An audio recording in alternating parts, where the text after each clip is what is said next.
Welcome, my dear students. This is Satish, Faculty of Economics in Medha College, Guntur. We all know that our foundation examinations were held in the last month, December. So, and we also know that there are 4 papers. The last one, the 4th paper, Economics and BCK, it is an objective paper which consists of 100 marks. అందులో మనకు తెలుసు economics 60 marks economics ఉంటాయి first, and the second part BCK 40 marks ఉంటాయి. ఈ December ఎగ్జామ్కి సంబంధించి paper ఎలా వచ్చింది, సబ్ చాప్టర్ వైజ్ వెయిటేజ్ ఏ విధంగా ఇచ్చారు ఒకసారి అనాలిసిస్ చేసుకుంటూ దానికి కూడా చెప్పి మీకు దాని కరెక్ట్ ఆన్సర్ ఏంటి కీ ఎక్స్ప్లెనేషన్ కూడా ఈ వీడియోలో చెప్తాను. ఈ ఫస్ట్ పార్ట్ వీడియోలో నేను ముందు మనం ఎకనామిక్స్ చూద్దాము, అండ్ మరొక వీడియోలో బీసీకే గురించి చూద్దాం. సో ఇక ఎకనామిక్స్ గురించి చూస్తే we know that there are 5 chapters and 60 marks. చాలా సందర్భాల్లో ప్రీవియస్ పేపర్స్ కనుక మనం ఒకసారి చూస్తే ఒక బ్లూ ప్రింట్ అంటూ ఈ చాప్టర్కి ఇన్ని మార్క్స్ అని వెయిటేజ్ జనరల్గా ఏం లేదు, లైక్ ఇంటర్మీడియట్లో లాగా చాప్టర్ వైజ్ వెయిటేజ్ ఏమి ఇవ్వరు. కానీ ఒక చాప్టర్లో 5 మార్క్స్కే రావచ్చు. మనం ఇంతకుముందు కూడా క్లాసెస్ చెప్పుకునేవాళ్ళం. ఓ చాప్టర్లో 15-20 మార్క్స్ కూడా ఇవ్వచ్చు. ప్రీవియస్లీ ఇలాంటివి మనం నోటీస్ చేసాం. కానీ ఈ పేపర్ని చూసినప్పుడు నేను నోటీస్ చేసింది ఏంటంటే అన్ని చాప్టర్స్కి వెయిటేజ్ చాలా బ్యాలెన్స్డ్గా ఇచ్చారు. So 5 chapters and 60 marks. ప్రతి చాప్టర్లో 10 క్వశ్చన్స్కి తగ్గకుండా కనిపించాయి. సో అంటే 10 to 12 ఆ 13 క్వశ్చన్స్ ఉన్నాయన్నమాట ప్రతి చాప్టర్ నుంచి. So that it would be రఫ్లీ 5 into 10 or 5 into 12 or 5 into 30 something. So figure 60 అనమాట. సో అన్ని చాప్టర్స్లోనూ వెయిటేజ్ కనిపించింది. ఈ పేపర్లోని ఈ క్వశ్చన్స్ మీకు జనరల్గా ర్యాండమ్గా క్వశ్చన్స్ వస్తుంటాయి. ఐ మీన్ మొత్తం క్వశ్చన్స్ అన్ని జంబుల్ అయిపోతాయి, మనకి చాప్టర్ వైజ్ రావు. మేము ఇక్కడ మన శ్రీమేధ కాలేజ్ నుంచి మన ఫ్యాకల్టీ టీం చాప్టర్ వైజ్గా డివైడ్ చేసి ఇవ్వడం జరిగింది. సో మీరు ఇదే ఆర్డర్లో ఉంటాయి అనుకోకూడదు. మీరు ఎగ్జామ్ రాసినప్పుడైతే వీటిని మేము చాప్టర్ వైజ్ ఆ 5 చాప్టర్స్ ఉన్నాయి కదా, ఆ చాప్టర్ వైజ్ తీసుకొని ఏవైతే ఫర్ ఎగ్జాంపుల్ ఒక చాప్టర్లో 10 క్వశ్చన్స్ వచ్చాయి అనుకోండి, ఆ 10 ఫస్ట్ 10గా తీసుకోవడం జరిగింది. And then next chapter so production and cost తీసుకున్నాం అనుకోండి. సో అక్కడ నుంచి అవి 10 క్వశ్చన్స్ 12 క్వశ్చన్స్ ఇట్లా మేము సెట్ చేసుకున్నాం. సో ఇక్కడ మీకు అంటే క్వశ్చన్ నెంబర్ అయితే కనుక మీరు రాసిన క్వశ్చన్ నెంబర్కి ఇక్కడ మేము చెప్పేదానికి ఆ వేరియేషన్ అనేది కనిపిస్తుంది. మీరు జనరల్గా ఈ వీడియో చూసిన తర్వాత మీ క్వశ్చన్ ఏమి ఇచ్చారు, మీరు దానికి ఏం ఆన్సర్ చేశారు, ఓకే, సో కరెక్ట్ ఆన్సర్ చేశారా లేదనేది మాత్రం మీరు చూసి మీరు మార్క్స్ ఎన్ని కరెక్ట్ పెట్టారు ఏంటో గెస్ట్ చేసుకోవచ్చు, ఛాన్స్ ఉంటుంది. సో మనం దీన్ని ఒకసారి స్టార్ట్ చేద్దాం. మనకి ఎకనామిక్స్లో 5 చాప్టర్స్ ఉన్నాయి కదా. లాస్ట్ చాప్టర్ యాక్చువల్లీ మనకి బిజినెస్ సైకిల్స్ అనేది 5th చాప్టర్గా వస్తుంది మనకి. బట్ ఇక్కడికి వచ్చేసరికి మనం ఈ పేపర్లో ఫస్ట్ బిజినెస్ సైకిల్స్లోంచి క్వశ్చన్స్ అని తీసుకొని మొదట ఏవైతే ఇచ్చారో అప్రాక్సిమేట్లీ ఒక 10 questions are given from the first the business cycles chapter. మనం ఏ క్వశ్చన్స్ ఇచ్చారు, ఆ క్వశ్చన్ యొక్క కరెక్ట్ ఆన్సర్ ఏంటో ఒకసారి చెక్ చేద్దాం. అండ్ మీరు కూడా రెడీగా ఉండండి, ఎన్ని కరెక్ట్ పెట్టారో ఏంటో చూడండి. సో దట్ మీరు ఈజీగా మీకు ఎన్ని మార్క్స్ వస్తాయి and the coming results very soon declare చేస్తారు కదా, ఎంత రావాలి ఎక్స్పెక్ట్ చేయొచ్చు కూడా. ఎకనామిక్స్ సంబంధించి ఈ 60 మార్క్స్ సంబంధించి ఎన్ని రావచ్చో మీరు గెస్ చేసుకోవచ్చు దీనివల్ల. సో ఫస్ట్ నేను చాప్టర్ వైజ్ అన్నాను కాబట్టి బిజినెస్ సైకిల్స్ చాప్టర్లో నుంచి ఫస్ట్ క్వశ్చన్ తీసుకోవడం జరిగింది. క్వశ్చన్ నెంబర్ కనుక 1 కనుక చూస్తే ఒకసారి expansion phase is characterized by increase in dash. Once again expansion phase is characterized by increase in dash అన్నాడు. అందులో A national output, employment and demand. So expansion స్టేజ్లో ఏం పెరుగుతున్నాయి, ఇందులో ఏం పెరుగుతాయి అంటే నేషనల్ ప్రొడక్షన్ పెరుగుతుందంట, ఎంప్లాయ్మెంట్ పెరుగుతుందంట, డిమాండ్ పెరుగుతుందంట. ఎస్, ట్రూ, ఇది కరెక్టే.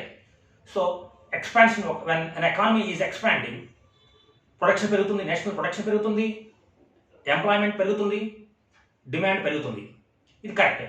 మీరు బ్లైండ్గా ఇప్పుడు దీనికి ఆన్సర్, ఇంతకుముందు నేను క్లాసెస్లో చెప్తున్నట్టుగా ఏ ఆన్సర్ అని చెప్పేసి మీరు ఏని డైరెక్ట్గా బబుల్ చేశారనుకోండి, sometimes it is irrational. So ఎందుకు ఇరేషనల్ అన్నానంటే మన ఎకనామిక్స్లో ఈ వర్డ్ ఎక్కువగా వాడుతుంటాం, ఇరేషనల్. కామన్ సెన్స్తో ఆలోచించాలి. ఒకవేళ ఈ బి కూడా కరెక్ట్ అనుకోండి, నెక్స్ట్ బి కూడా కరెక్ట్ అవ్వచ్చు, అప్పుడు ఏం చేస్తారు? సో బి కూడా కరెక్ట్ ఉండి సి ఆన్సర్లో బోత్ ఏ అండ్ బి కూడా ఛాన్స్ ఉండొచ్చు. సో ఏ కరెక్ట్ అనగానే బ్లైండ్గా మీరు ఏ బబుల్ చేయకూడదు, ఆన్సర్ చేయకూడదు, మొత్తం చూడాల్సిందే 4 ఆప్షన్స్. సో ఏ కరెక్ట్ అయింది, బి కూడా కరెక్ట్ అయ్యి ఉండొచ్చు, అప్పుడు బోత్ ఏ అండ్ బి కావచ్చు, ఏ బి సి 3 కరెక్ట్ అయ్యి ఆల్ ద అబోవ్ కూడా కావచ్చు, రైట్? సో కాబట్టి ఎప్పుడు కూడా ఫస్ట్ ఆన్సర్ కనిపించగానే ఏనో బీనో కనిపించగానే ఆన్సర్ చేయడం కరెక్ట్ కాదు. అన్ని ఆప్షన్స్ చదివిన తర్వాతే ఆన్సర్ చేయండి. సో ఇక్కడ చూస్తే అందుకే ఎక్స్పాన్షన్ ఈజ్ క్యారెక్టరైజ్డ్ బై, ఒక ఎకానమీ ఎక్స్పాండ్ అవుతున్నప్పుడు ఏం పెరుగుతాయి? ఇంక్రీజ్ అవుతాయి అంటే నేషనల్ ప్రొడక్షన్ పెరుగుతుంది, ఎంప్లాయ్మెంట్ పెరుగుతుంది, డిమాండ్ పెరుగుతుంది. Right, it is right. మిగతా 3 ఆప్షన్స్ కరెక్ట్ కాకపోతే answer should be. Next B, excessive investment over production. ఇలాంటి మనం ఎప్పుడు గమనించాలి. ప్రొడక్షన్ కన్నా ఇన్వెస్ట్మెంట్ ఎక్కువ పెడతారు. No. Unemployment, workers accept lower wages. Economy బ్రహ్మాండంగా ఉన్నప్పుడు అన్ఎంప్లాయ్మెంట్ ఉండటం అనేది జరగదు, పెరగడం అనేది జరగదు, అండ్ వర్కర్స్ లోయర్ వేజెస్ రేట్కి యాక్సెప్ట్ చేయడం జరగదు. సో బి కాదు, సి కాదు. And decrease in output, economy expand అవుతుంటే అవుట్పుట్ డిక్రీజ్ అవడమో జరగదు. So now it is the clear cut. The answer should be A. So expansion phase is characterized by increase in what? It is increase in national production, employment and demand. It is the A. Right? Okay. And then move on to the next one. When aggregate economic activity is increasing. When aggregate economic activity is increasing. Overall economic activity in the country పెరుగుతుంది. ఇందాక కూడా అనుకున్నాం first question, that is expansion, పెరుగుతుంది. The economy is set to be, economy ఇప్పుడు ఎక్కడుందంట? Peak, contraction, expansion, trough. Peak is the highest point. ఇక్కడ economy పెరుగుతుంది అన్నాడు, అగ్రిగేట్ ఎకనామిక్ యాక్టివిటీ ఇంక్రీజ్ అవుతుంటే it is expansion. Peak is the highest point. ఎక్కడ దాకా అలా ఎక్స్పాండ్ అవుతూ వెళ్తుందో ద మ్యాక్సిమం పాయింట్ని మనం పీక్ అంటాం. So it is not the peak. Contraction అంటే ఏంటి? It is the economic activity decreasing. So expansion. Trough అంటే లోయెస్ట్ పాయింట్ కాబట్టి so answer is it is expansion. When aggregate economic activity is increasing it is called expansion. Is the right answer. Next we move on to next one. Fluctuations in economic activity. Economic activity అంటే production activity, దేశంలో overall production activity. Fluctuations అంటే వీటిని మనం business cycles అంటాం. Business cycles అంటేనే ఓవరాల్గా దేశంలోని అవుట్పుట్లో ఫ్లక్చువేషన్స్ పెరగటం లేదా తగ్గటం కదా. So fluctuations in economic activity అంటే business cycles are due to fluctuations in aggregate effective demand. Who said this? So డిమాండ్లో ఫ్లక్చువేషన్స్ రావటం వల్ల ఓవరాల్గా బిజినెస్ సైకిల్స్ అనేవి వస్తుంటాయి. సో పెరగటం లేదా తగ్గటం అనేది ఎకనామిక్ ఫ్లక్చువేషన్స్ అనేవి డిమాండే కారణం ప్రధానంగా అని ఎవరు చెప్పారు? Who said this? It is A Keynes and B Schumpeter, okay, and C Marshall and D Pigou. It is Keynes. మనకి క్లియర్గా ఉన్నాయి ఏ ఎకానమిస్ట్ బిజినెస్ సైకిల్స్కి రీజన్స్. ఒక్కొక్క ఎకానమిస్ట్ ఒక్కొక్క కారణం చెప్పినట్టు మనకి తెలుస్తుంది. దాదాపు ఒక 5-6 క్వశ్చన్స్ ఉన్నాయి మనకి. షంపీటర్ ఏం చెప్పాడు, కీన్స్ ఏం చెప్పాడు, హాటరే ఏం చెప్పాడు, ఇలాంటివన్నీ మనకు కనిపిస్తాయి. సో అందులో డిమాండ్ అనగానే మనకు తెలుసు, డిమాండ్లో ఫ్లక్చువేషన్స్ వల్ల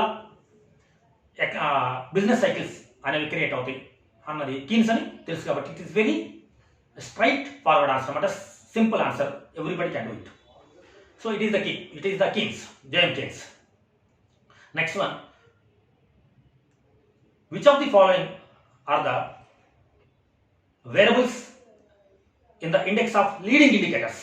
ఇందులో which of the following is A leading indicator, not a leading indicator. It is not a leading indicator. Okay na? It is prime rate, not a leading indicator, which occurs before the economy turns into a particular trend. Economy ఒక turn తీసుకునే ముందు వచ్చేటువంటి మనం అనుకున్నాం indications కొన్ని వస్తూ ఉంటాయని. మరికొద్ది రోజుల్లో మరికొన్ని వారాల్లోనో ఎకానమీ పడిపోతుందేమో స్లిప్ అనే ముందు మనకి కొన్ని ఆల్రెడీ చెప్పాం. సూచనలు, ముందస్తు సూచనలు అంటూ ఉంటాం. అదే మనం కనుక ఇంతకుముందు క్లాసెస్లో చెప్పుకున్నట్టు ఏదన్నా జరిగితే అపశకునం అంటుంటాం. ముందస్తు ఏంటి ఇలా వచ్చింది, ఇలా జరిగిందని. అలా ముందుగా అవి జరగకపోవచ్చు. బట్ ఇట్లా ఒక ఎకానమీ ఒక టర్న్ తీసుకునే ముందు వచ్చేవన్నీ మనకి లీడింగ్ ఇండికేటర్స్ అంటాం. ఇందులో ఏది లీడింగ్ ఇండికేటర్ కాదు. ప్రైమ్ రేట్ మనం ఎప్పుడు వెళ్ళలేదు. ప్రైమ్ రేట్, డిలేడ్ డెలివరీస్ కొంచెం డిలే అవుతూ ఉంటాయి స్లోగా.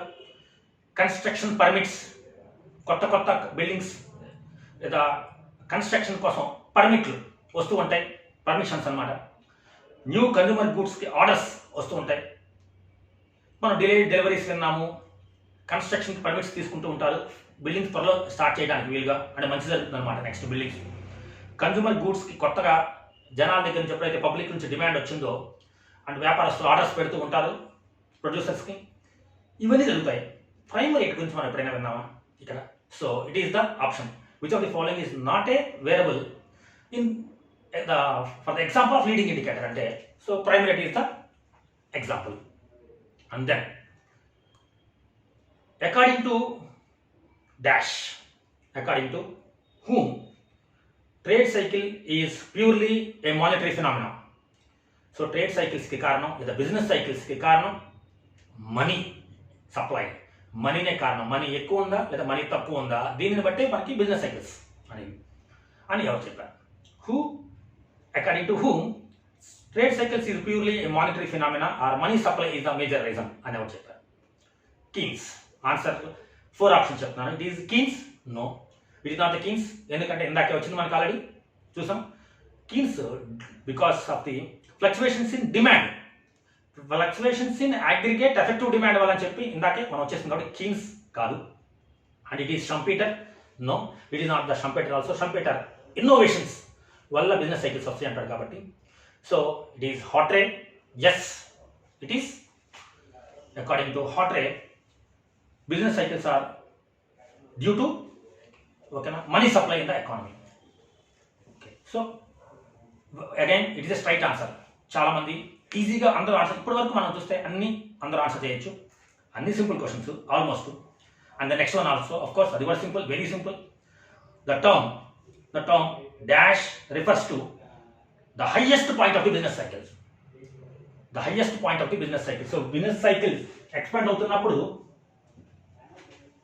సో ఎక్స్పాన్షన్ స్టేజ్లో ఉంది ఎకానమీ ఎక్స్పాన్షన్ స్టేజ్లో ఉన్నప్పుడు, ఎక్స్పాన్షన్ అన్నాం అన్ని పెరుగుతుంటాయి అన్నాం కదా, టాప్ హైయెస్ట్ పాయింట్ అని అంటారు. ఇంకా అక్కడ నుంచి దెన్ ఇట్ స్టార్ట్స్ డిక్లైనింగ్ అనమాట, పడిపోవడం మొదలవుతుంది. What is this highest point? అందరికీ తెలిసిందే.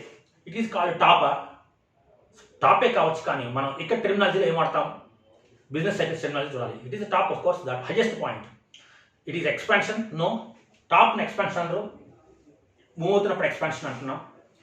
Peak, yes it is called peak. And another option is equilibrium. It is not equilibrium. It is the equilibrium used somewhere else in the markets and a context lo vartam kabatti the peak is the highest point of the business cycles or top point of the business cycle. Very straight answer. And the next, the lowest level of economic activity is called, the lowest level of the economic activity, production activity చాలా low లెవెల్లో ఉంది, చాలా డౌన్లో ఉంది అన్నారు. చాలా డౌన్లో ఉంది అని ఒకసారి వాటి ఆప్షన్ చూద్దాం. The lowest level of the economic activity, దేశంలో ప్రొడక్షన్ యాక్టివిటీస్ చాలా మందగమనంలో ఉన్నాయి అన్నమాట. So it is depression, first option. And the boom, second one. Expansion, the C. And the is the contraction. So C expansion అంటే పెరుగుతుంది, అంతేగాని the lowest level కాదు, పెరుగుతుంది. కాంట్రాక్షన్ అంటే తగ్గుతూ ఉంది, బట్ ఇక్కడ లోయెస్ట్ లెవెల్ చెప్పాడు కదా. So it is depression. So డిప్రెషన్లో ఎకనామిక్ యాక్టివిటీ చాలా లో లెవెల్లో ఉంటుంది. So the answer should be A, it is economic depression. ఒకటేంటంటే ఈ చాప్టర్లో బిజినెస్ సైకిల్స్లో అన్ని బిట్స్ని యావరేజ్ స్టూడెంట్ కూడా ఆన్సర్ చేసేలాగా ఉన్నాయి, ఈవెన్ యావరేజ్ స్టూడెంట్ అనమాట. ఫర్ ఎగ్జాంపుల్ ఇప్పుడు చూస్తే మళ్ళీ next one also those variables. మనకి తెలుసు there are 3 types of variables: leading indicators, lagging indicators and coincidence indicators ఉన్నాయి. సో ఒక ఎకానమీ టర్న్ అవుతుందేమో త్వరలోనే, అప్ ట్రెండ్లో ఉన్న ఎకానమీ త్వరలో డౌన్ ట్రెండ్లోకి పడిపోతుందేమో అంటానికి ముందుగా వచ్చేవి, లేకపోతే డౌన్ ట్రెండ్లో ఉన్న ఎకానమీ త్వరలోనే అప్ ట్రెండ్లోకి వెళ్తుందేమో అంటానికి ముందుగా వచ్చే సూచనలని లీడింగ్ ఇండికేటర్స్ అంటారని తెలుసు. అవి కన్ఫర్మ్ అయిపోతాయి, నిజంగానే కన్ఫర్మ్ అయితే వాటిని మనం లాగింగ్ ఇండికేటర్స్ అంటాం. అండ్ ఇంకా కంటిన్యూ అయిపోతూ ఉంటే వాటిని కోఇన్సిడెంట్ ఇండికేటర్స్ అంటాం. So same those variables that change before అన్నాడు, before the real output changes are called. Production ఇంకా అప్పుడే పడిపోవాలి, త్వరలో పడిపోతుందేమో అవుట్పుట్ అంటానికి ముందుగానే వచ్చేవి ఏమంటారు? It is options: leading indicators, lagging indicators, concurrent indicators and business indicators. It is leading indicators. Leading indicators అనేవి మనం ఇందాక అనుకున్నాం, ముందస్తు సూచనలు లాగా వాడేమన్నమాట. కొంచెం ముందుగా మనకు తెలుస్తుంటాయి ఇది జరగొచ్చేమో అని. ఓకే సార్, ఫర్ ఎగ్జాంపుల్ మీకు ఇంతకుముందు నేను క్లాస్లో ఏదో ఎగ్జాంపుల్ చెప్తూ ఉంటాను, హార్ట్ అటాక్ వచ్చిద్దేమో, రావచ్చేమో అంటాను ముందుగా ఏవో మార్పులు వస్తూ ఉంటాయి అంటారు. క్లాస్ రూమ్లో ఒక ఎగ్జాంపుల్ ఈ కాన్సెప్ట్ అర్థం కావడం కోసం మీకు చెప్తుండేవాడిని. సో ఈ సూచనలు మీరు గమనించారని అప్పుడప్పుడు మనం సోషల్ మీడియాలో భయపెడుతుంటారు, ఫేస్బుక్లో లేకపోతే ఇంకో చోట అది చూస్తూ మానేశారనమాట. ఒకప్పుడు అది చూడగానే మనకు ఆ రోగం ఉందేమో అనిపిస్తుంది నిజంగానే. మీకు ఈ లక్షణాలు ఉన్నాయి, అయితే మీకు త్వరలో గుండెపోటు రావచ్చు. మీకు లెఫ్ట్ హ్యాండ్ కొంచెం లావుతుంటే అనిపిస్తుందా, లెఫ్ట్ షోల్డర్ పెయిన్ వస్తుందా, అంతే. అయితే కనుక మీలో త్వరలో ఇలా జరిగే హార్ట్ అటాక్ రావచ్చు అని అది చూసిన దగ్గర నుంచి నిజంగా వచ్చేలా ఉంది. అంటే యాక్చువల్గా హార్ట్ అటాక్ వస్తలేదు తెలియదు, కానీ మామూలుగా ఇది చూస్తే మాత్రం ఈ మనిషికి సగం మంది మనుషులకి left hand left shoulder pain వస్తుంటుంది. సో ఇవి జనాలని ఇవి చూస్తే మరింత భయపడతాం యాక్చువల్గా. బట్ ఎనీవే ఇది ఒక ఇండికేటర్గా మాత్రం అది నిజం కావచ్చు కాకపోవచ్చు, అది నార్మల్ పెయినే కావచ్చు general in most cases. So అలాగే మనం ఇక ఒక ఎకానమీ చేంజ్ అవుతుందేమో, పర్టికులర్గా ఒక టర్న్ తీసుకోబోతుంది దానికి ముందుగా వచ్చే వాటిని మనం లీడింగ్ ఇండికేటర్స్ అంటాం. So answer is it is the leading. వచ్చేస్తే హార్ట్ అటాక్ నిజంగా వచ్చేసింది అనుకోండి, దాన్ని ఏమంటారు, అది కన్ఫర్మ్ అయిపోయింది అనుకోండి నిజం వచ్చిందా ఎన్ని అంటానికి, అప్పుడు దాన్ని ఏమంటారు, లాగింగ్ ఇండికేటర్స్ అంటారు. ఓకేనా? So and next, so it is also easy అన్నమాట, leading indicators. Next variables that give information about the rate of the change of the expansion or contraction. So those variables that give information about the rate of change of the expansion or contraction of an economy more or less at the same point it happens are called confirm అయిపోయింది అనమాట. Confirm అయిపోయి already change కూడా మొదలైపోయింది. So economy పడిపోతుందేమో త్వరలో అంటానికి ముందుగా ఏదో ఒక indication వచ్చింది. See for example stock markets crash అయింది, స్టాక్ మార్కెట్ బాగా పడిపోయింది, డౌట్ వస్తుంది మనకి ఎకానమీ త్వరలోనే పడిపోతుందేమో అంటారు. ఎప్పుడైతే ఎకానమీ బాగానే ఉంది, ఎకానమీ ఎక్స్పాన్షన్లో ఉంది, ఒకవేళ స్టాక్ మార్కెట్స్ క్రాష్ అవుతుంది మనం అనుకోవచ్చు త్వరలో పడిపోద్దేమో అని. అంటే లీడింగ్ ఇండికేటర్ ముందుగా వచ్చింది కదా, లీడింగ్ ఇండికేటర్ నిజంగానే పడిపోయింది, అది నిజమే అనమాట, పడిపోవడం మొదలైంది economy. It is lagging indicator, confirm అయిపోయింది, ఇక పడిపోతూ ఉంది ఎకానమీ. ఇక మనం ఎక్స్పెక్ట్ చేస్తాం 5% -5% గ్రోత్ 5% పడిపోయింది, లేదా 5% పెరిగింది అని. So along with the trend అనమాట ఇవన్నీ కూడా. వీటిని ఏమంటాం మనం? So more or less the same time మనం ద రేట్ ఆఫ్ చేంజ్ కూడా చెప్పగలిగినవి అనేసరికి ఇవి leading indicators. Leading indicators, lagging indicators, concurrent indicators are తెలుసు కదా కోఇన్సిడెంట్ ఇండికేటర్స్ అంటాం వీటిని. కన్ఫర్మ్ అయిపోయిన తర్వాత, కన్ఫర్మ్ అయితే, కన్ఫర్మ్ కాకముందు ఎక్స్పెక్ట్ చేయటం కదా, వాటినేమో లీడింగ్, కన్ఫర్మ్ అయిపోతే లాగింగ్, అండ్ ఇంకా అది కంటిన్యూ అయిపోతుంటే concurrent indicators. So these are the questions given from the last chapter number 5 business cycles నుంచి దాదాపు ఒక 11-12 క్వశ్చన్స్ మనకి ఇవ్వడం జరిగింది. ఎప్పుడు కూడా చాలా చిన్న చాప్టర్ల నుంచి. అండ్ వెరీ లక్కీ అనమాట. అంటే మనం ఒకటి చాలా ఈజీ, అన్ని క్వశ్చన్స్ ఈజీగా ఉంటాం కూడా. అందరూ యావరేజ్ స్టూడెంట్ కూడా ప్రతి క్వశ్చన్ రాస్తారు, ఆల్మోస్ట్ అన్ని క్వశ్చన్స్. ఒక్క క్వశ్చన్ కూడా టఫ్గా లేకపోవడం ఒక అడ్వాంటేజ్ ఈ చాప్టర్ నుంచి. And then we move on to another chapter. And mostly first chapter, last chapter నుంచి మనం ఇప్పుడు ఫస్ట్ చాప్టర్ మూవ్ అయ్యాము. అంటే the nature and scope of business economics ఉంది కదా ఫస్ట్ది, ఇంట్రడక్షన్ టు బిజినెస్ ఎకనామిక్స్ అనమాట. దాంట్లో నుంచి క్వశ్చన్స్ కూడా చూస్తే socialistic economy is also called as అన్నాడు. A centrally planned economy. Yes, it is right, centrally planned, because there is ఉన్నా కదా ప్లానింగ్ కమిషన్ ఆర్ ఒక ప్లాన్డ్ ఎకానమీ అంటాము. బట్ అలా అని చెప్పి నేను ఇందాక చెప్పాను, బ్లైండ్గా ఆన్సర్ పెట్టకూడదు. Mixed economy no. So socialistic economy, mixed economy అన్నది it's a different type of economic system. Private economy it's also not there. Consumer economy లేదు. సో ఇప్పుడు clear cut answer is the socialistic economy is also called as centrally planned economy. And straight question. The scope of the business economics encompasses all of the following except ఇవన్నీ కూడా ఇప్పుడు నేను చెప్పే ఇందులో A B C D చెప్పినప్పుడు అన్నీ కూడా మన బిజినెస్ ఎకనామిక్స్ కిందకి వస్తాయి, స్టడీ చేస్తుంది. బట్ ఒకదాని గురించి మాత్రం కాదు, బిజినెస్ ఎకనామిక్స్కి దానికి సంబంధం లేదా స్టడీ చేయగలం. అకౌంటింగ్ స్టాండర్డ్స్ మనకి దాదాపు త్వరగా అనిపిస్తుంది. బిజినెస్ ఎకనామిక్స్కి అకౌంటింగ్ స్టాండర్డ్స్కి ఏం పని, అది సపరేట్. బట్ అలా అని చెప్పి ఆల్ ది అబోవ్ 3 ఆస్పెక్ట్స్ ఉంది, డి ఆల్ ది అబోవ్ ఉండొచ్చు కదా. So resources allocation of the resource అంటే it comes under business economics. Inventory management, so ఓకేనా, రా మెటీరియల్స్ మనం మెయింటైన్ చేయడం.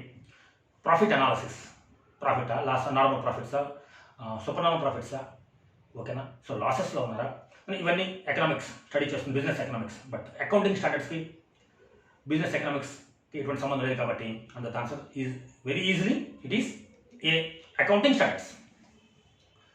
Okay. And capitalistic economy are laissez-faire economy has which of the following characteristics? Okay, capitalistic economy has which of the following characteristics? ఇందులో ఏ characteristics ఉంటాయి? Capitalistic ఎకానమీకి ఏ characteristics ఉంటాయి? Relatively equal income distribution.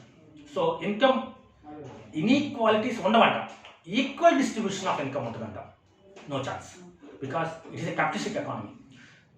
Equal distribution of ఇన్కమ్ని మనం you can find in socialistic economy. So కాబట్టి income equal distribution జరగదు. Competition, yes competition ఉంటుంది. ఎందుకంటే because it is a capitalistic economy, మనకు తెలుసు కదా, మేజర్గా అందరూ business organisations compete with each other. Economic planning capitalistic ఎకానమీస్లో ఉండదు, సోషలిస్టిక్ ఎకానమీస్లో ఉంటుంది.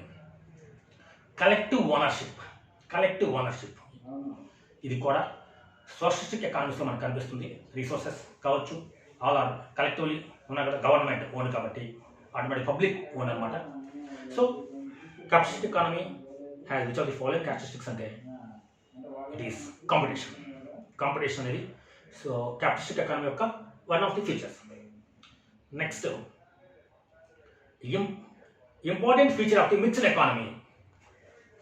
What is the important feature of the mixed economy? Like India అనమాట. ఇండియా లాంటి ఎకనామిక్ సిస్టంలో మనకి ఇందులో ఏమి కనిపిస్తాయి? ఓన్లీ పబ్లిక్ సెక్టార్ అంట. A answer? Only answer option A, only public sector. No, India public sector అప్పుడే లేదు. absence of the consumer behavior, no, అవునా కదా, కన్జ్యూమర్ బిహేవియర్ ఎటువంటి అంటే absence of the government interference. Government ఎక్కడ ఇంటర్ఫియర్ కావట్లేదా? Interfere అవుతుంది గవర్నమెంట్, అవునా కదా. ఎకానమీలో గవర్నమెంట్ ఇంటర్ఫిరెన్స్ కూడా ఉంది. Coexistence of the both public sector and private sector. Yes, so mixed economy అంటేనే it's a combination of public sector as well as private sector కాబట్టి the answer is simply D, coexistence of public and private sectors.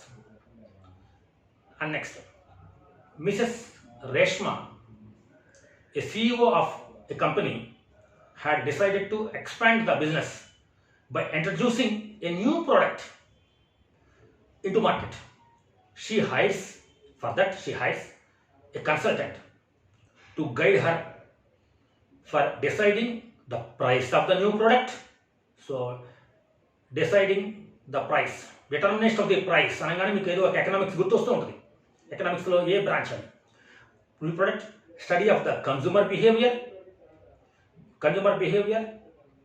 and requirement of the inputs.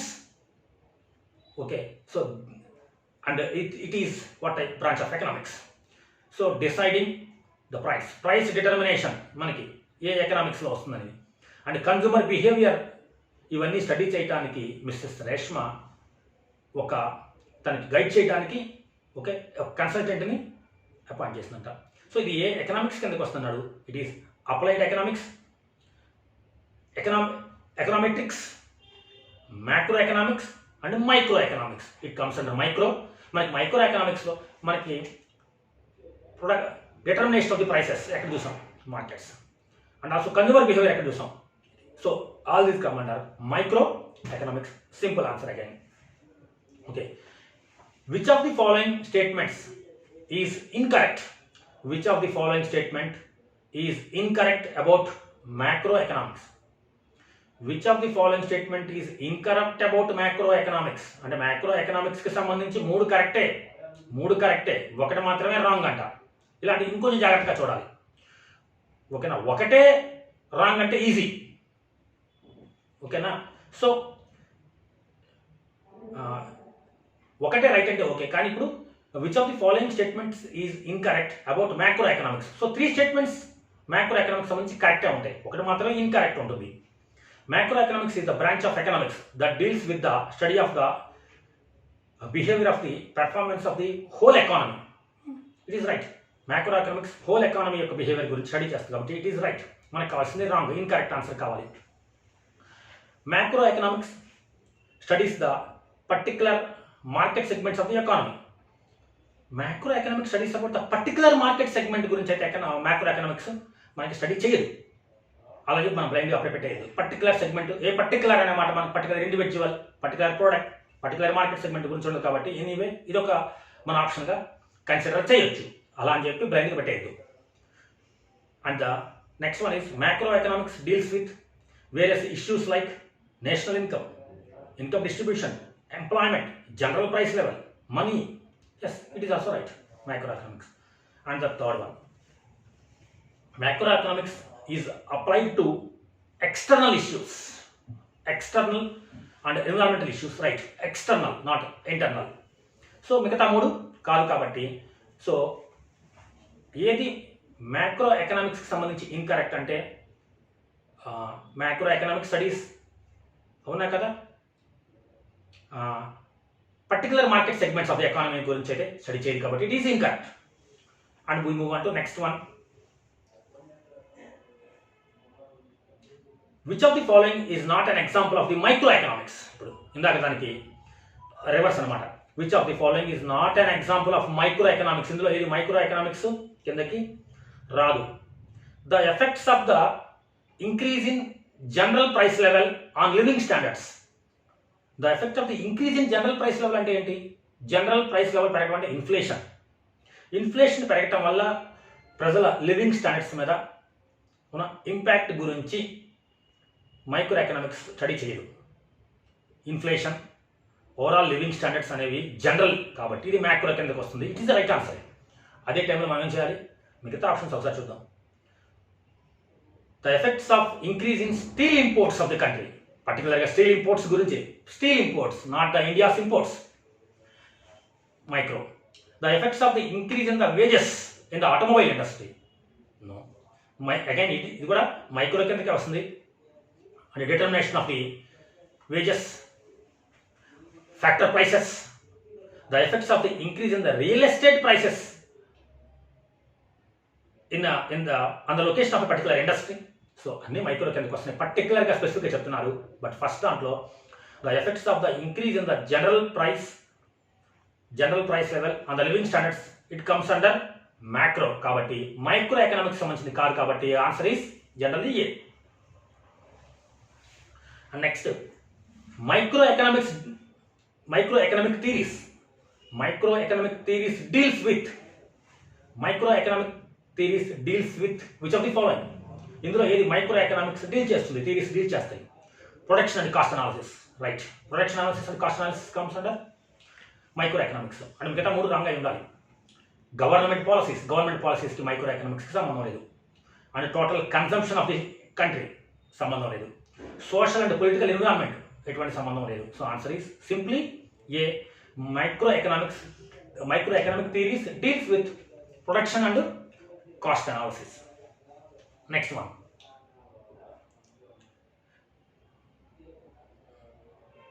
Which of the issues is not considered by microeconomics? Which of the following issues is not considered by microeconomics?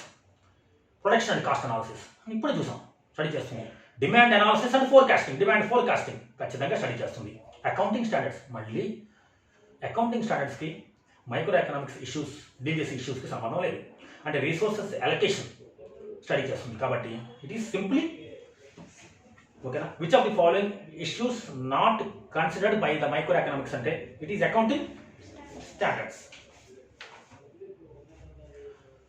The concept of socialistic economy was propounded by.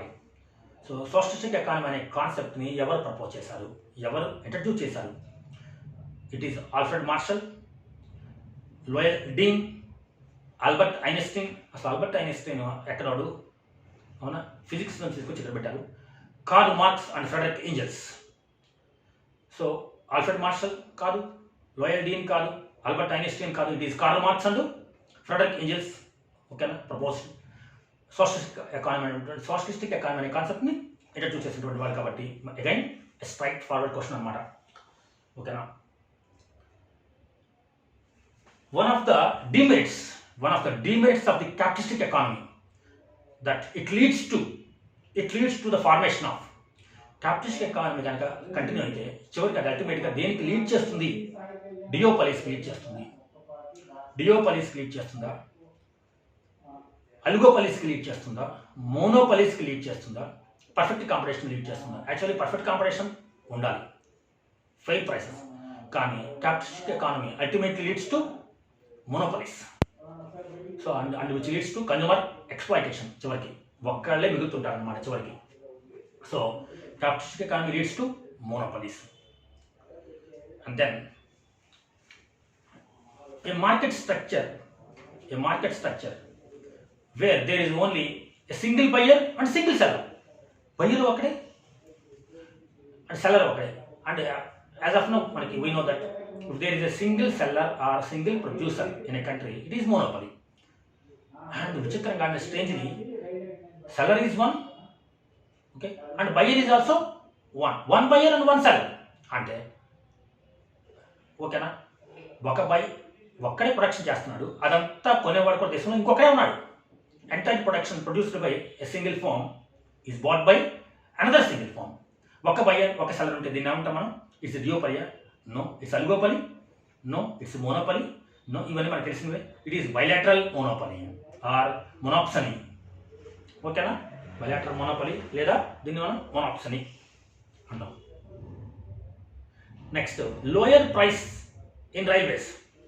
Lower price in railways for senior citizens. Senior సిటిజన్స్కి కొంచెం ప్రైస్ని తక్కువగా మనకి fix చేస్తుంటారు. It's a typical example of dash. ఇందులో అది దేని కిందకి వస్తుంది? Concessional pricing, marginal cost pricing, differential pricing and subsidised pricing. So ఇది మనం బీసీకేలో కూడా గమనించాం, డిఫరెంట్గా ప్రైసెస్ని ఫిక్స్ చేయడం. It is differential pricing. Lower price in railways for senior citizens is a typical example of the differential pricing. And then firms in oligopoly are likely to try to differentiate its products and differentiate products. No, మనం differentiated products అనేది ఎక్కడ చూస్తాం? Monopolistic competition చూస్తాం. Heavy investment in branding act independently of other firms, try to be price maker. So Firms in oligopoly are likely to act independently of the other firms. Next, degree of control over the price. Degree of control over the price is very considerable. Degree of control, మన markets చూస్తున్నాం ఇప్పుడు already. Degree of control over the price is negligible అన్నాడు అనుకోండి, అంటే మనం తయారు చేసే గూడ్ మీద మనకి కంట్రోల్ ఉండదు. We are unable to fix or determine the price of our own product. అంటే కనుక అంటే మనం తయారు చేసే వస్తున్న ప్రైస్ని మనం నిర్ణయించుకునే పరిస్థితి ఉంటే మనం పర్ఫెక్ట్ కాంపిటీషన్ అంటాం. In other markets except perfect competition, the producers are the price makers. వాళ్ళే డిసైడ్ చేసుకుంటారు. కానీ అలిగోపలిలో అండ్ మోనోపలిస్టిక్ కాంపిటీషన్లో మనకి రైవల్ ఫార్మ్స్ ఉన్నాయి, మనకి కాంపిటేటర్స్ ఉన్నారు. మన ఇష్టం వచ్చినట్టుగా ప్రైస్ ఫిక్స్ చేసుకుంటామంటే కుదరదు. Because there is a competition and there are, మనకి తెలుసు కదా, మనకి సబ్స్టిట్యూట్ ప్రొడక్ట్స్ ఉన్నాయి అవైలబుల్. కాబట్టి మన ఇష్టం వచ్చినట్టుగా ప్రైస్ మనమే ఫిక్స్ చేసుకుంటాం, కానీ మన ఇష్టం అయితే కాదు, మన ఇష్టం వచ్చినట్టు చేయలేము. But what about monopoly? ఎవడూ లేడు, నో కాంపిటీషన్. సో ప్రైస్ మీద కంట్రోల్ ఎక్కువగా ఉండేది మార్కెట్లో అనేది వెరీ కన్సిడరబుల్ కంట్రోల్ ప్రైస్ మీద అంటే ఇట్ ఈస్ మోనోపలి. బికాస్ ఇంకా ఏ ఫామ్ రైవల్ ఫార్మ్స్ లేవు, యాబ్సెన్స్ ఆఫ్ ది కాంపిటీషన్. కాబట్టి వెరీ కన్సిడరబుల్ అంటే మోనోపలి, అస్సలు లేదంటే perfect competition. Okay. And when industry అలిగోపలిలో మనకి ఫ్యూ ఫార్మ్స్ ఉంటాయి. If the industry is dominated by one large firm, ఉండటానికి లైక్ ఫార్మ్స్ ఉన్నాయి, ఒక 4 or 5 మనకి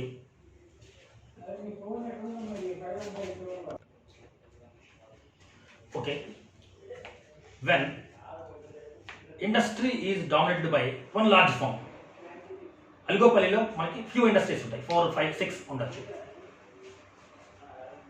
మార్కెట్లో కనుక అన్ని ఫార్మ్స్ కూడా సబ్స్టాన్షియల్ షేర్ ఉంటే ఫుల్ అలిగోపలి అవుతుంది, ఫుల్ అలిగోపలి. అలా కాకుండా ఒక పెద్ద ఫార్మ్ డామినేట్ చేస్తుంది మార్కెట్ని. సో నాలుగు ఫార్మ్స్ ఉన్నాయి, 4 farms. Let us imagine there are 4 farms in the oligopoly and 1 farm's market share is around 70%. For example, 70% ఒక ఫార్మే ఉంది, మిగతా 3 farms కలిపితే 30% ఉన్నాయి. లైక్ ఒక ఫార్మ్ 7%, ఒకటి 12%, ఒక 10% లాగా. సో ఆటోమేటిక్గా ఒక విధంగా చూస్తే మిగతా 3 నామకే వస్తాయి అనమాట. One large firm is dominating, which is also called as the market leader. మన మార్కెట్ లీడర్ అంటాం, మిగతా వాళ్ళంతా పాపం వాడిని ఫాలో అవ్వాల్సింది జస్ట్. సో ఇలాంటప్పుడు అలిగోపలి ఉంది, ఉండడానికి 4 ఉన్నారు కాబట్టి మాత్రం అలిగోపలి ఉంది, కానీ ఇది ఒక విధంగా మోనోపలి లాంటిది అనమాట. అలాంటప్పుడు కానీ మోనోపలి అనలేము, 4 ఉన్నాయి కాబట్టి. సో ఒక పెద్ద ఫామ్ డామినేట్ చేస్తున్నప్పుడు ఆటోమేటిక్ దాన్ని మనం ఉంటాం. చూద్దాం ఒకసారి. ఫుల్ అలిగోపలి లేదు, సిండికేట్ అలిగోపలి నో, ఆర్గనైజ్డ్ అలిగోపలి కూడా కాదు, ఇట్ ఈస్ పార్షియల్ అలిగోపలి ఉంది, ఓకే వస్తుంది అనమాట. Next it's partial oligopoly is the right answer. Price elasticity of demand for a perfectly competitive firm. Perfect కాంపిటీషన్లోని ఫార్మ్స్కి ప్రైస్ ఎలాస్టిక్ ఆఫ్ డిమాండ్ అంటే ప్రైస్ చేంజ్ చేస్తే demand ఎట్లా మారుతుందనే విషయంలో. సో పర్ఫెక్ట్ కాంపిటీషన్ తెలుసు కదా, అందరి దగ్గర వస్తువు సిమిలర్ ఒకేలాగా ఉంటుంది. ఇలాంటి వాళ్ళు మార్కెట్ అంతా ఒకటే ప్రైస్ ఉంటుంది, 1 price. ఇలాంటప్పుడు ఎవరైనా ఒక ఫర్మ్ కనుక ప్రైస్లో చేంజ్ చేస్తే డిమాండ్లో వచ్చే చేంజ్ చాలా భయంకరంగా హెవీగా ఉంటుంది, మనకు తెలుసు కదా. అంటే ఇట్ ఈస్ లార్జా, వెరీ స్మాలా, infinite. It is infinite. 1 firm changes its price. We can notice huge change అనమాట. So infinite change in demand. అంటే ఫర్ ఎగ్జాంపుల్ ఎలా అనమాట, మనకి పాల ప్యాకెట్లు కొన్నాం, 30 rupees మిల్క్ ప్యాకెట్, ఎక్కడైనా 30 rupees, ఎవరైనా 20 rupees ఇస్తాంటే అయింది. పాల ప్యాకెట్ 20 అంటే అంతే. ముందు అసలు వాడి దగ్గర తెలుస్తా, మొత్తం ఎగబడి అందరు వాడి దగ్గర కొనేస్తారు, వాడి దగ్గర మొత్తం అయిపోతుంది ప్యాకెట్, మిగతా దగ్గర ఎవరు కొంటారు, అందరు వాడి దగ్గర కొంటారు. అదే అంటే హ్యూజ్ చేంజ్. అలా కాకుండా అందరూ 30 rupees పాల ప్యాకెట్ అయితే ఒక 40 rupees పెట్టాడు అనుకోండి, ఒక్కరు కూడా వాడి దగ్గర 40 అనగానే వెళ్ళిపోతాం, 1 రూపాయి ఎక్కువ అంటేనే కొనం. అంటే ప్రైస్లో చేంజ్ వస్తే డిమాండ్లో చేంజ్ ఇన్ఫినిట్ చేంజ్ వస్తుంది. ఎక్కడ అంటే పర్ఫెక్ట్ కాంపిటీషన్లో. అండ్ నెక్స్ట్ ప్రైస్ డిస్క్రిమినేషన్ ఇస్తే మనకి మోనోపలి మార్కెట్స్లో చూస్తాం. ప్రైస్ డిస్క్రిమినేషన్ అంటే ఏంటి? It refers to the practice of charging dash for the dash commodity అంట. Different same, different different, same same options చూస్తే. So price discrimination refers to the practice of charging dash prices, different prices for the same product. So different and same, ఇక్కడ ఆప్షన్స్లో మనం గమనిస్తే different different, same same, different same ఉన్నప్పుడు it is different and same, charging different prices but for the same product. అవునా కదా, product అదే but prices మాత్రం. Cinema అదే అదే స్క్రీన్ అదే సినిమా చూస్తుంటాం థియేటర్లో కూర్చొని, కానీ టికెట్ అందరూ ఒకటేనా, అందరు టికెట్ ఒకటేనా. బాల్కనీలోనేమో 100 రూపాయలు పెట్టి చూస్తున్నాడు, ఇంకొకటి 60 రూపీస్ పెట్టి చూస్తున్నాడు మధ్యలో కూర్చొని. ద ఓన్లీ డిఫరెన్స్ ముందు కూర్చొని ఒకటి 40 రూపీస్ పెట్టి చూస్తున్నాడు. Cinema is the same, prices are different prices but movie is the same ఉంది కదా. So same service or same product, prices are different. And ఇంకా ముందుకెళ్తే in the kinky demand curve concept in Aligopalli, there is a kinky demand curve concept. It assumes that అది మనకి it is assume, ఏం assume చేస్తుందంటే firms collude to fix the price. Firms అనేవి they collude to fix the price and increase. Of course there is a collusion ఉంటుంది, అప్పుడు దాన్ని మనం collusive oligopoly అంటాం. ఇది but kinky demand curve concept is a different one. Kinky demand curve కాన్సెప్ట్లో an increase in the price by one firm is not followed by other firms. ఒక firm కనుక price పెంచితే మిగతా ఫర్మ్స్ దాన్ని follow అవ్వవు అంట. And an increase in the price by the firm followed by others అంట. No, an increase in the price by the firm is not followed by other firms, but a decrease price by one firm will be followed by other firms. ఒక firm కనుక price పెంచితే remaining firms చక్కగా వాళ్ళు ఈ ఆపర్చునిటీని catch చేసుకుంటారు, they enjoy అనమాట. ఆ పెంచుకుని పోతాడు, ఎవరికి పెంచాడు మిగతా వాళ్ళందరూ. For example Honda Activa, Suzuki Access, Mahindra Duro, scooter segment చూసాం అనుకోండి. అలిగోపలి అని మనం దానికి గెస్ట్ చేస్తే యాక్టివా వారు కనుక ప్రైసెస్ పెంచితే రిమైనింగ్ మార్కెట్ వాళ్ళు స్కూటర్ సెగ్మెంట్ వాళ్ళు పెంచకుండా వాళ్ళు పండుగ చేసుకుంటారు. వాళ్ళ డిమాండ్ బాగా పెరుగుతుంది, పెంచుకుంటూ పోతాడు, డిమాండ్ బాగా పడిపోద్ది. ఒకవేళ ఒకటి తగ్గించారనుకోండి, యాక్టివ్ వాడి ప్రైస్ తగ్గిస్తే మాత్రం అందరూ తగ్గిస్తారు. So an increase in the price by one firm is not followed by others. ఒకరు పెంచితే వేరే వాళ్ళు పెంచాలని లేదు, ఒకరు తగ్గించారనుకోండి అందరూ తగ్గిస్తారు. కాబట్టి an increase in the price by one firm is not followed by others. Decrease అయితే follow. If firms in the automobile industry have the following market share. Automobile ఇండస్ట్రీలో మార్కెట్ షేర్ 4 ఫార్మ్స్ ఉన్నాయంట, మనకి 4 ఎగ్జాంపుల్ ఇచ్చాడు, వాటి market share ఇచ్చాడు. Okay, so ఒక 4-5 forms ఇచ్చి మార్కెట్లో వాటి యొక్క మార్కెట్ షేర్ అంతా. అలిగోపల్లిలో ఫార్మ్ ఏ ఫార్మ్ 31.6% షేర్ ఉంది మార్కెట్లో, అండ్ ఫార్మ్ నెంబర్ 2 19.4% ఉంది. అసలు ఇంకా మనకి అట్ ఎ గ్లాన్స్ చెప్పేయచ్చు, దాదాపుగా ఒక firm more than 30% of the share, అంటే 1/3 నియర్లీ ఉంది, 1/3 ఒక ఫార్మ్ ఉంది. And next one almost 20%. So 2 firms కలిపితేనే 50% ఉన్నాయి. సో 4 or 5, 6 ఫార్మ్స్ కలిపితే 100% వస్తుంది. సో ఎప్పుడైతే 20-30% మార్కెట్లో ఒక ఫార్మ్ యొక్క షేర్ ఉందో ఇట్స్ ఎ టైప్ ఆఫ్, అవునా కదా, అలిగోపలినా, ఇది పర్ఫెక్ట్ కాంపిటీషనా, మోనోపలిస్టిక్ కాంపిటీషనా, మోనోపలినా. మోనోపలి అంటే అసలు ఒక ఫార్మే ఉంటుంది, 100% ద మార్కెట్ షేర్ అంతా ఒక ఫార్మే. లైక్ ఎలా ఇండియాలో ట్రైన్ జర్నీ చేసేవాళ్ళు ప్రతి 100 మందిలో ఎంతమంది ఏ ట్రైన్ ఎక్కుతున్నారు? 100 మంది ఇండియన్ రైల్వేస్ ఎక్కుతున్నారు, 100%. అంటే ఒకటే ఉంది కాదు, మోనోపలి. అవునా కదా. పేస్ట్, సోప్స్ చూసాం అనుకోండి, మోనోపలిస్టిక్ కాంపిటీషన్. మనం ఒకసారి పేస్ట్స్ గురించో సోప్ గురించో మీరు ఏ సోప్ వాడతారో చూసినప్పుడు మనకి 15-20 రకాలు వస్తాయి. 3% మైసూర్ శాండల్ వాడుతున్నారు, 4% సెంతాల్ వాడుతున్నారు, ఓకే, ఒక 6%. సో 5%, 2%, 3%, ఒక 15, 20, 30 మనం ఫిగర్స్ యాడ్ చేస్తే కానీ 100% రాదు. ఓకే, సో మోనోపాలిస్టిక్ కాంపిటీషన్ అవుతుంది. So if there are more than 10 firms so 10 firms కంటే ఎక్కువ ఉంటే 100 కావాలంటే ఎన్ని కావాలి మనకి 15 20 అప్పుడు 100ని డివైడ్ చేస్తే కూడా మనకి 5% 2% 3% వస్తుంటాయి. అలా కాకుండా మనం ఇక్కడ చూసాం ఒక కంపెనీ 32% షేర్, ఒక company 20%. If it is like this, it is an example of best example of oligopoly. Which is next one, which is not the characteristic of perfect combination. ఇందులో ఏది పర్ఫెక్ట్ కాంబినేషన్ యొక్క feature కాదు. Large number of sellers perfect combination ఫీచరే. Freedom of entry and exit, yes. No super normal profits in the long run. Long రన్లో super normal profits ఉండవు. Long run normal ప్రాఫిట్సే ఉంటాయి perfect కాంబినేషన్లో. Short రన్లో ఏమైనా రావచ్చు, బట్ లాంగ్ రన్లో ఓన్లీ నార్మల్ ప్రాఫిట్స్ ఉంటాయి. ఆన్సర్ సి అవ్వాలి. Okay. And C, inefficient allocation of the resources. Yes, generally in perfect combination markets the resource allocation అనేది it is very efficient.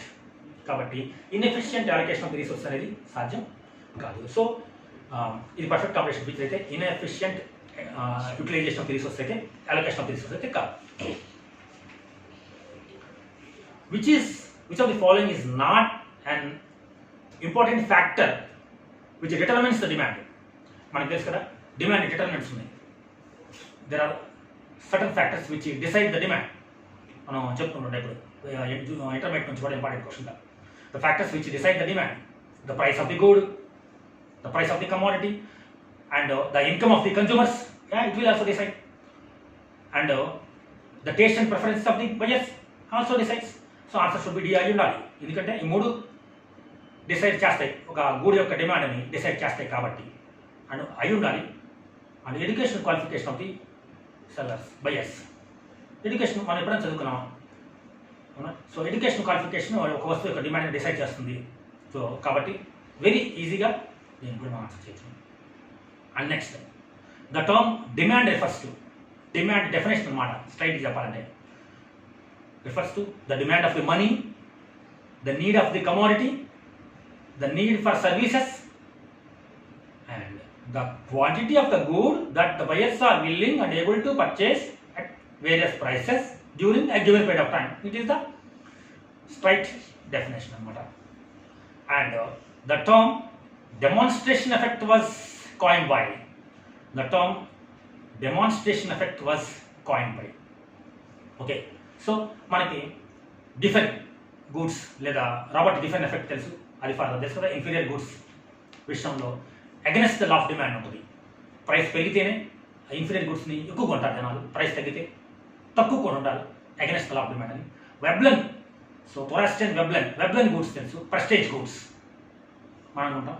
వాటి విషయంలో కూడా లైక్ డైమండ్స్ ఇట్లాంటి వాటి విషయంలో ప్రైస్ పెరిగితేనే డిమాండ్ పెరుగుతుంది. Luxury cars, high end models, so ఎక్కువ ఉంటేనే కొంటారు బికాస్ దోస్ డైమండ్ నెక్లెసెస్ కావచ్చు, luxury high end model cars కావచ్చు, నార్మల్ కార్ గురించి కాదు. They are purchased by super rich people అనమాట. వాళ్ళకి ప్రైస్ అనేది పెద్ద ఇంపాక్టే కాదు. నిజానికి ప్రైస్ ఎక్కువ ఉంటేనే వాళ్ళకి ప్రెస్టేజ్ కోసం ఎక్కువ కొంటుంటారు కాబట్టి. But this is demonstration effect. People generally the by goods not because of the need, attraction అనమాట. జస్ట్ పక్కన వాళ్ళు చూసి, వేరే వాళ్ళు చూసి వాళ్ళు కొన్నారు కాబట్టి మనం మారాలి. Okay, attracted by consumption of the others. V by some goods not for the need, not because of the need, but attracted by the consumption of others. ఆడు కొన్నాడు, వాళ్ళ దగ్గర ఉంది కాబట్టి మన దగ్గర ఉండాలి. ఇలా కనుకంటే దీన్ని ఏమంటారు? So demonstration effect. పక్కన వాళ్ళు సినిమా చూసారు, మనం కూడా చూడాలి. మామూలుగా వెళ్ళడం ఇష్టం లేదు, ఇటు పక్కన వాళ్ళు పుష్పస్మకి వెళ్ళారంటే ఇటు పక్కన వాళ్ళు వెళ్ళాలి. దాంతో మా అమ్మాయి వచ్చి అందరూ వెళ్ళారు డాడీ అంటుంది. ఇష్టం లేకపోతే ఇప్పుడు వెళ్ళాలన్నమాట. సో సిలీ ఎగ్జాంపుల్ అంతే. సో వేరే వాళ్ళని చూసి అవునా కదా. So the demonstration effect was coined by, అంటే ఇలాంటప్పుడు డిమాండ్ పెరుగుతుంది, బట్ దేనివల్ల అంటే అట్రాక్షన్, దీనివల్ల. So James జ్యూసన్బెర్రీ. సో ఇది హిక్సా, ఇది వెబ్లెనా, ఇది మార్షలా, it is the answer is James Duesenberry is the economist introduced demonstration effect. And next one, question number 40. The numerical value of elasticity of demand, the numerical value of elasticity of demand or price elasticity of demand can assume any value between. So మనం price elastic demand measure చేస్తాం, some చేస్తాం. Answer ఎక్కడి నుంచి ఎక్కడి దాకా రావచ్చు? Answer ఎక్కడి నుంచి ఎక్కడి దాకా ఉండొచ్చు? 0 to -1, 0 to infinity, -1 to +1, 0 to +1. మన ఆన్సర్ 0 వచ్చింది. ఇన్ఫినిటివ్గా ఉంటుంది, పర్ఫెక్ట్లీ ఎలాస్టిక్ అయినా పర్ఫెక్ట్లీ ఇన్ఎలాస్టిక్ ఉందా? అవునా కదా, మనం చూస్తున్నాం కదా. So 0 perfectly inelastic, 0 perfectly elastic, infinitive. అవునా? So it is between 0 to infinity. మైనస్లు ఉండవా?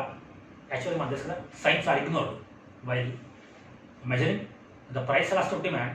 వి ఇగ్నోర్ ద సైన్స్. ఎప్పుడైతే మనకి మైనస్లు, అందుకే మైనస్ ఇన్ఫినిటివ్లు మన లేవు. సో ఎప్పుడైతే మైనస్లు లేవు మనం ఇగ్నోర్ చేస్తాం కాబట్టి ఆన్సర్ 0 నుంచి ఇన్ఫినిటివ్ దాకా ఉంటుంది. And next, so the price of 1 kg coffee is 60. Okay, 1 kg coffee 60. At this price 10 kg coffee is demanded. 60 రూపాయలు కనుక అయితే కాఫీ ప్రైస్ 60 రూపాయలు అయితే 10 కేజీలు కొంటున్నారు, 10 కేజీల కాఫీ కొంటున్నారు. So 60 rupees is the price, 10 kg is the demand coffee. If the price of the tea, so coffee గురించి మనం మాట్లాడలేదు, coffee price 60, demand 10 kg. Tea ప్రైస్లో చేంజెస్ గురించి చెప్తున్నారు, అంటే వేరే కోడ్. ఓకేనా? సో మన సబ్స్టిట్యూట్ కోడ్ టీ ప్రైస్లో చేంజ్ వచ్చిందంట. కోర్స్ టీ ప్రైస్లో చేంజ్ వస్తే సబ్స్టిట్యూట్స్ కాబట్టి కాఫీ ప్రైస్లో కూడా చేంజ్ వస్తుంది మనకి. ఇప్పుడు మనం మెజర్ చేయాల్సింది cross elasticity, not the price elasticity. మన ప్రైస్లో చేంజ్, మన డిమాండ్లో చేంజెస్ గురించి మాట్లాడాల. మన price 60 and the demand is 10 kg. The price of the tea changes from 50 to 70. Okay, 50 to 70. 50 రూపాయలు ఉన్నటువంటి ఒక కేజీ టీ 70 రూపీస్కి వెళ్ళిందంట. ఓకేనా? And what is as a result ఇది టీ ఏదో అంటారు కదా మనకి, ఇంకి పెళ్ళి దేనికి ఎందుకు వచ్చినట్టు, వాడి ప్రైస్ అంటే టీ ప్రైస్ 50 నుంచి 70కి వెళ్ళటం వల్ల మన కాఫీ డిమాండ్ ఇందాక 60 రూపీస్ అయితే 10 ఉంది కదా, మన ప్రైస్ ఏమి మారకుండానే మన 60 రూపీస్ దగ్గరే మన డిమాండ్ 10 కేజీ నుంచి అది 16 కేజీకి వెళ్ళింది. 10 కేజీల కాఫీ డిమాండ్ 16 కేజీలకు వెళ్ళింది. మన ప్రైస్ మాత్రం రిమైన్స్ 60. 60 రూపాయలు అప్పుడు 10 కేజీలే, ఇప్పుడు 60 రూపాయల దగ్గరే 16 కేజీలకు వెళ్ళింది. ఎంత పెరిగింది మన డిమాండ్? 10 నుంచి 16కి వెళ్ళిందంటే 10 KG to same price tea వల్ల 10 to 16 కేజీకి పెరిగింది డిమాండ్. అంటే 60% పెరిగింది. Demand of the coffee increased by 60%. దేనివల్ల? టీల మార్పు వల్ల, టీ ప్రైస్లో మార్పు వల్ల. సో టీ ప్రైస్లో వచ్చిన మార్పు ఎంత? టీ ప్రైస్లో వచ్చిన చేంజ్ అంతా, కాఫీ డిమాండ్లో వచ్చిన చేంజ్ అంతా అంటే మనకి క్రాస్ ఎలాస్టిసిటీ లెక్కేస్తామన్నమాట. So change in demand of the coffee, but that is 60% by change in the price of the tea. Tea ప్రైస్లో వచ్చిన చేంజ్ ఎంత అంటే అది 50 to 70కి వెళ్ళిందంట. 50 రూపాయలు ఉన్నటువంటి టీ 70 రూపాయలకి వెళ్ళింది. ఎంత పెరిగింది? 50 నుంచి 70కి వెళ్ళిందంటే 20 రూపాయలు చేంజ్ వచ్చింది. 20. 50 రూపీస్లో 20 రూపీస్ అంటే ఎంత? 40%. రైట్? 50లో 70 అయిందంటే ఎంత చేంజ్ వచ్చింది అంటాం? 20 చేంజ్ వచ్చింది. 50లో 20 ఎంత? 40%. 50కి 20 అంటే 100కి 40 కదా, 40%. సో అంటే పైన మన కాఫీ డిమాండ్లో వచ్చిన change 60% from 10 kg to 16 kg. 60% by tea ప్రైస్లో వచ్చిన చేంజ్ 40%. ఓకేనా? Change in demand by change in price. కాకపోతే ఇది cross elasticity. Change in demand of coffee by change in price of the tea. 60% by 40%. The answer is 1.5. 60 by 40, 6/4, it is 1.5 plus. ఎందుకంటే cross elasticity is positive between two substitute goods. Answer is positive answer. Okay, so it is 1.5. So plus 1.5 is the answer. And the next one, in case of perfectly elastic supply, in case of perfectly elastic supply, price elastic supply is dash and the supply curve becomes okay. So ఎంతైనా supply చేయొచ్చు అనమాట. Perfectly elastic supply అంటే ఎంతైనా చేయొచ్చు. అప్పుడు ఆటోమేటిక్గా ఏమవుతుంది, and the supply is infinitive and the supply curve is becomes horizontal. So perfectly inelastic supply curve ఎలా ఉంటుంది అని చూస్తే ఇది కనుక మనం Y axis and X and Y axis తీసుకుంటే ఇలా ఉంటే, ఇప్పుడు నెక్స్ట్ అది కూడా మనం ఒక క్వశ్చన్ చూస్తాము. సప్లై కర్వ్ కనుక వర్టికల్ స్ట్రైట్గా ఉంటే పర్ఫెక్ట్లీ ఇన్ఎలాస్టిక్ సప్లై, ప్రైస్ ఎంత మారితే సప్లై మనం మార్చలేమని అర్థం. నెక్స్ట్ ఆ క్వశ్చన్ కూడా మనకు ఉందన్నమాట. అలా కాకుండా సప్లై ఇలా ఉంటే హారిజాంటల్ అంటే ఇన్ఫినిట్, మనం ఎంతైనా సప్లై చేయొచ్చు. So it is infinite and horizontal అయితే అప్పుడు the supply curve is perfectly elastic అయితే ఎలా ఉంటుందంటే infinite and horizontal. And next one is మనం అనుకున్నది అనమాట. సో ఒక price and number of aeroplanes supply ఇచ్చాడు మనకి. Price in millions and number of aeroplanes. ఒక కంపెనీ ఎంత ప్రైస్ అయితే ఎన్ని ఏరోప్లేన్స్ని మనం సప్లై చేయగలదు. ఒక ఏరోప్లేన్ మ్యానుఫ్యాక్చరింగ్ కంపెనీ మనం జనరల్గా చూడడం సో రేర్ కదా. సో ఒక ఏరోప్లేన్ మ్యానుఫ్యాక్చరింగ్ కంపెనీ ప్రైస్ ఎంత, అది ఎన్ని సప్లై చేయగలదు అని చూస్తే 248 మిలియన్స్ అనుకోండి. ఒక the price of an aeroplane or flight 248 millions అయితే it can supply 52 aeroplanes. If the price 280 millions one flight, it can still supply 52 aeroplanes. If it is 300 millions, it can still supply 52 millions. 320 52 aeroplanes. 350 52 aeroplanes. Irrespective of the price change, price ఎంత పెరిగినా it can supply only the 52 aeroplanes. దాని capacity అంతే. Price ఎంత ఉన్నా మనం supply చేయగలదు. మనకున్న అలా ఈ ఫర్మ్ 52 విమానాలని సప్లై చేయగలదు. ఇది పర్ఫెక్ట్లీ ఇన్ఎలాస్టిక్ సప్లై. సో అప్పుడు ఎలా ఉంటుంది పర్ఫెక్ట్ ఇన్ఎలాస్టిక్ సప్లై అంటే, ఓకేనా. సో ప్రైస్ ఎంతైనా ఉండనివ్వండి, మనం మాత్రం అన్ని వరకే అన్నీ సప్లై చేయగలుగుతామని. Okay. Which of the following statement about utility is incorrect? Which of the following statement about utility is incorrect? యూటిలిటీకి సంబంధించి ఏది ఇన్కరెక్ట్ అంట? Utility is purely ethical and neutral. Yes, a commodity has utility even when it is not consumed. ఇందులో యూటిలిటీకి సంబంధించి ఏది correct కాదు. Utility is purely ethical and neutral, right. A commodity has utility even when it is not consumed. ఒక గూడ్ అంటే మనం consume చేయకపోయినా కూడా మనకి యూటిలిటీ వస్తుందంట, అది చూస్తే వచ్చేసిందంట. సో ఇక పక్కనే మనకి ఇక్కడ బిర్యానీ పాయింట్ ఒకటి కనిపిస్తుంది. మీరు ఆ పక్కన ఉంచాలండి, మీకు వచ్చేస్తే చూడండి ఒకసారి. యూటిలిటీ కాదు, స్మెల్ మాత్రం వచ్చింది, అంతే కదా. యూటిలిటీ వచ్చింది చాలు. అలాంటప్పుడు ఏముంది, పొద్దున నిజంగా కనుక even it is not consumed ఒకవేళ యూటిలిటీ వచ్చేటట్టయితే మార్నింగ్ ఒకసారి, ఆఫ్టర్నూన్ ఒకసారి, సాయంత్రం ఒకసారి బిర్యానీ పాయింట్ ముందు నుంచి వస్తే సరిపోతుంది. మనకి ఎలాగో సాటిస్ఫాక్షన్ వచ్చేస్తుంది కాబట్టి. But it is not possible. So utility and so it is the answer. But anyhow మిగతా remaining utility is subjective and it varies from 1% to another person. Yes, మీరు బిర్యానీ తీసుకుంటే సమ్వేర్ నాకు యూటిలిటీ వచ్చేది వేరుగా ఉండొచ్చు, ఒకే చోట బిర్యానీ మీకు వచ్చి యూటిలిటీ వేరుగా ఉండొచ్చు. And utility is the same thing as usefulness, ఓకేనా. So a commodity has utility and usefulness, ఉపయోగం, ప్రయోజనం. A commodity has utility even when it is not consumed is the wrong answer. Utility can be measured in terms of dash. యూటిలిటీని కొలవచ్చట. మనం డిస్టెన్స్ని పడ్డానికి కొలవడానికి ఒక measurement ఉంది. డిస్టెన్స్ని మీటర్లు, కిలోమీటర్లో కొలుస్తాం. లిక్విడ్స్ని లీటర్స్లో అవునా కదా కొలుస్తుంటాం. సో వెయిట్ మనం కేజీల్లో కొలుస్తాం, మాస్ని కొలుస్తుంటాం, హైట్ వీటిలో కొలుస్తున్నాం.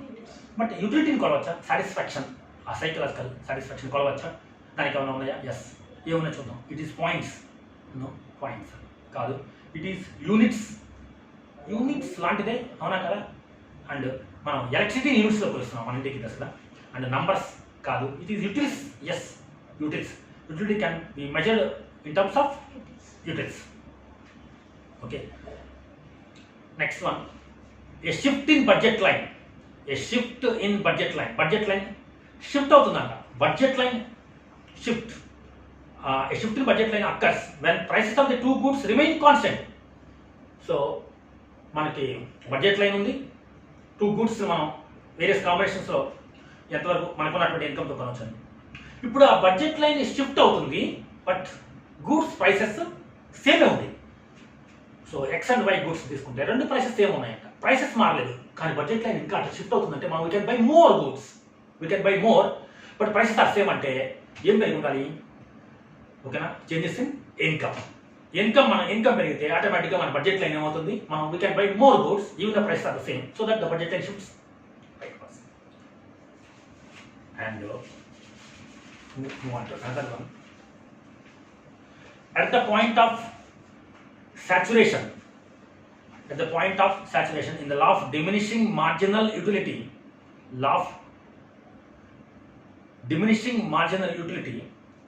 at the point of saturation, highest point, ఎక్కడ highest point దగ్గర, at the saturation point దగ్గర ఏమవుతుంది? TU is dash, total utility is dash, and marginal utility is dash. ఓకేనా, so at the point of saturation the total utility is maximum, అక్కడ దాకా total utility పెరుగుతుంది, and there MU becomes 0. ఇంకా ముందుకెళ్తే మనం ఏమవుతుంది? total utility starts falling, MU becomes negative, MU access కంటే కిందకి పడిపోతుంది. The concept of consumer surplus is derived from, consumer surplus అనేది మనకి ఏ కాన్సెప్ట్ నుంచి తీసుకున్నారు? Law of demand, law of supply, law of diminishing marginal utility, and indifference curves analysis. It is derived from the law of diminishing marginal utility. According to Hicks and Allen, utility cannot be measured. Okay, can be measured, can be expressed, can be measured in cardinal numbers, cardinal numbers no, cannot be expressed. Can be expressed, it cannot be expressed, it can be only ranked. So according to Hicks and Allen, we cannot express the utility exactly, but it can be ranked, like preferences, first, second, third. So some X gives more utility than Y, or Y gives more utility than X. Which of the following is a property of indifference curves? Indifference curves are always concave to the origin. No. Which of the following is a property? And 3 are wrong anamata. Indifference curve slopes upwards. It's also wrong. Slope upwards. It is downwards. 2 indifference curves touch or cut each other. No. It's also wrong. An indifference curve will not touch either x-axis or y-axis. Indifference curve ఓకేనా ఎలా ఉంటుంది? ఓకేనా, IC curve. So ఏ యాక్సెస్ని touch చేయదు. It is the right.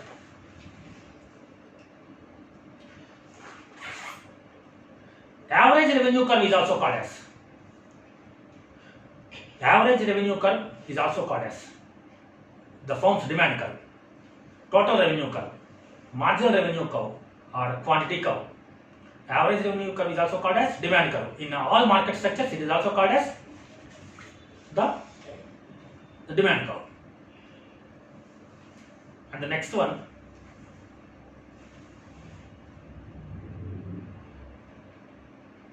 the quantity demanded of the pens increases from 15 to 20.